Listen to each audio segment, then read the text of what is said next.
দিন যত যাবে আওয়ামী লীগের জনপ্রিয়তা বাড়ছে এবং বাড়তে থাকবে, এটি চরম বাস্তবতা। এবং এই জনপ্রিয়তা বাড়ার পেছনে সব ধরনের যে বিতর্কিত কর্মকাণ্ড তা এই সরকার এবং ছাত্র সমন্বয়কদের কারণেই জনপ্রিয়তা বাড়ছে, এটুকু বাস্তবতা। এই প্রথমেই সম্ভবত বিএনপি মহাসচিব মির্জা ফখরুল ইসলাম আলমগীর আগের চেয়ে আরো খোলামেলাভাবে বললেন যে দূরত্ব ক্রমশই বাড়ছে।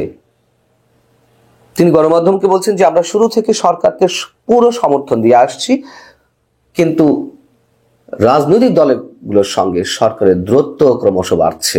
বিভিন্ন শ্রেণী পেশার মানুষের পাশাপাশি বিএনপি সহ বিভিন্ন রাজনৈতিক দলের একটা সন্দেহ ক্রমশ দানা বাঁধছে আমাদের প্রধান উপদেষ্টা ডক্টর মোহাম্মদ ইউনূসের প্রতি। তিনি আসলে কি করতে চাচ্ছেন, দেশকে কোথায় নিয়ে যেতে চাচ্ছেন। এবং নতুন করে যে খবরটি আমরা পেলাম যে 2025 ডিসেম্বরকে সামনে রেখেই নির্বাচন কমিশন নির্বাচনের আয়োজনের একটা প্রস্তুতি গ্রহণ করেছে। এটি দুদিক থেকে বিবেচনা করা যেতে পারে। একটা হচ্ছে মানুষকে দেখানো যে না আমরা প্রস্তুতি নিচ্ছি, আরেকটি হচ্ছে যে যে কোনো সময় যে কোনো কিছু ঘটে যেতে পারে, সরকারকে বাধ্য হওয়া লাগতে পারে 2025 ডিসেম্বরের মধ্যে নির্বাচন অনুষ্ঠানে। সেক্ষেত্রে নির্বাচন কমিশন হয়তো প্রস্তুতি নিয়ে রাখার চেষ্টা করছে, দুটি যে কোনো একটি হতে পারে। এখন বিষয় হচ্ছে যে বলছিলাম যে প্রধান উপদেষ্টার প্রতি মানুষের সন্দেহ ক্রমশ দানা বাঁধছে, এটি অনেক আগে থেকেই। তার নতুন একটি বিষয় হচ্ছে গত 16 ডিসেম্বর আমাদের বিজয় দিবস উপলক্ষে জাতির উদ্দেশ্যে দেওয়া ভাষণে আমাদের প্রধান উপদেষ্টা যে ভাষা একটি সম্ভাব্য সময়সীমা উল্লেখ করলেন নির্বাচন অনুষ্ঠানের জন্য 2025 ডিসেম্বর কিংবা 2026 প্রথমার্ধের মধ্যে, সেটি নিয়ে নানান ধরনের অস্পষ্টতা এবং সমালোচনার সৃষ্টি হয়েছে।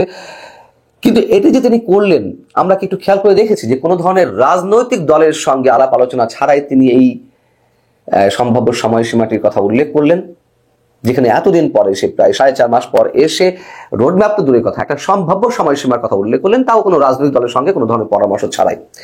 সেই জায়গা থেকে তার প্রতি আস্থার সংকটটি তীব্রতা পাচ্ছে।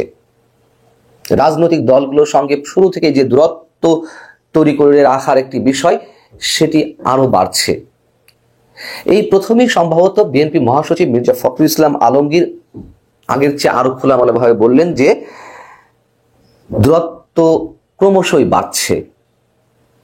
তিনি গণমাধ্যমকে বলছেন যে আমরা শুরু থেকে সরকারকে পুরো সমর্থন দিয়ে আসছি, কিন্তু রাজনৈতিক দলগুলোর সঙ্গে সরকারের দূরত্ব ক্রমশ বাড়ছে।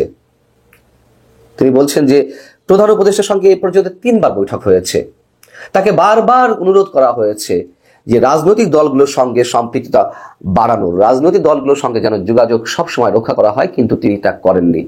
এবং এই যে 3 বার বৈঠক হয়েছে, এই বৈঠকগুলো কি উদ্দেশ্যে? জাস্ট সেফ সাইডে থাকার জন্য, সরকার নিজে সেফ সাইডে থাকার জন্য রাজনৈতিক দলগুলোকে ব্যবহার করেছে। যেমন 15 আগস্ট যখন ছুটি বাতিল করা হবে, তার আগে একবার রাজনৈতিক দলগুলোর সঙ্গে বসলো মাত্র কয়েক মিনিটের জন্য প্রতিটি রাজনৈতিক দলের সঙ্গে, যে কি করা যায়, 15 আগস্ট ছুটি বাতিল করতে হবে না কি করা দরকার নেই।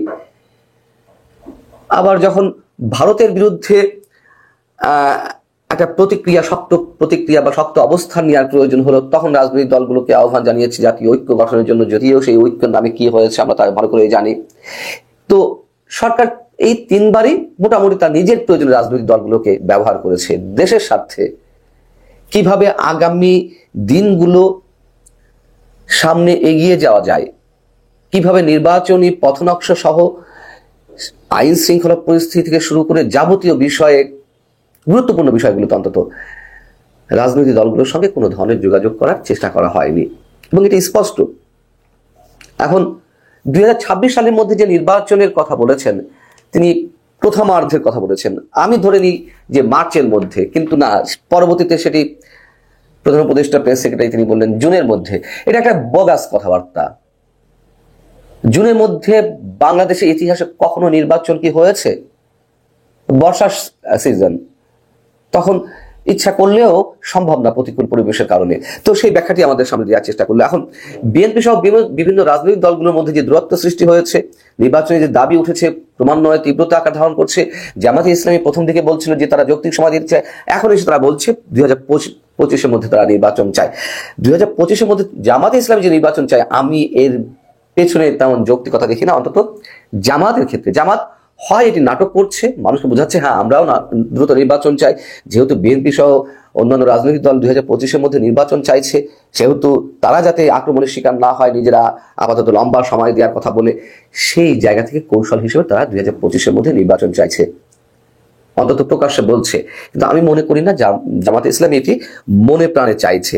তার কারণ জামাতে ইসলামীর জন্য যত বেশি সময়ের প্রয়োজন হয় বা দরকার হয় ততই বেশি ভালো। তার কারণ এই মুহূর্তে তারা নির্বাচন হলে কয়টা আসন পাবে? সর্বোচ্চ 4টা, 5টা, 8টা, 10টা, এর বেশি তো নয়। তারা তো ক্ষমতায় যেতে চায়, সেই কারণে তারা এত দ্রুত নির্বাচন চাইবে না, খুবই স্বাভাবিক। আর এই মুহূর্তে তারা প্রশাসনের বিভিন্ন পর্যায়ে ক্ষমতার আস্বাদ লাভ করছে, বিভিন্ন জায়গায় তাদের পরামর্শ অনুযায়ী লোক নিয়োগ দেওয়া হচ্ছে, এটিও গোপনীয়তা কিছু নেই। এখন বিএনপি যে নির্বাচন চাইছে দ্রুত, অনেকে তা নিয়ে প্রশ্ন করছে। এই প্রশ্নগুলো একেবারে অবান্তর। বিএনপি প্রকাশ্যে যে কথাগুলো বলছে তা হচ্ছে